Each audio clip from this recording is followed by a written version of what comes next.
ఈ విధంగా పట్టుకున్న తర్వాత గాలి వస్తుంటే ఇలా కొట్టాలన్నమాట. చూడండి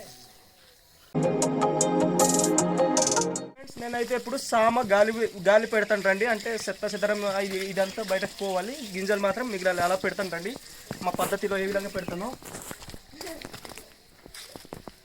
చూడండి. దీన్ని మా భాషలో సేహి అంటాం, అంటే తెలుగులో సేట అంటారు అన్నమాట. రండి ఇదేనా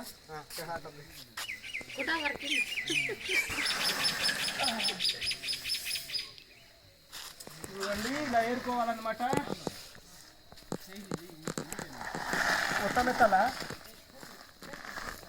తర్వాత మళ్ళీ నువ్వు ఎత్తుకొని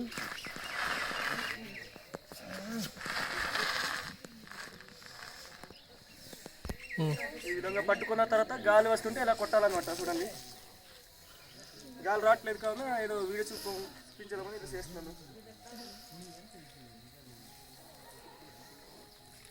ఫ్రెండ్స్ ఆ తొక్కు అంతా అట్టు వెళ్ళిపోద్ది, ఈ గింజాలు ఇక్కడ మిగులుతుంది అనమాట. మామూలుగా చూడండి ఈ విధంగా చేయాలన్నమాట. చేసిన తర్వాత గాలి రాకపోతే ఎలా చేస్తారంటే చూడండి, ఇదిగో ఇలా పట్టాలి. ఇలా పట్టి ఇలా చేయాలన్నమాట. రిటర్న్ కలపపోద్ది అనమాట. మీరు కూడా ఇలాంటి పనులు చేస్తున్నారో లేదో కింద నా కామెంట్ సెక్షన్లో కామెంట్ చేయండి ఫ్రెండ్స్. బాయ్. మా వీడియో నచ్చితే లైక్ చేసి షేర్ చేసి సపోర్ట్ చేయండి. బాయ్.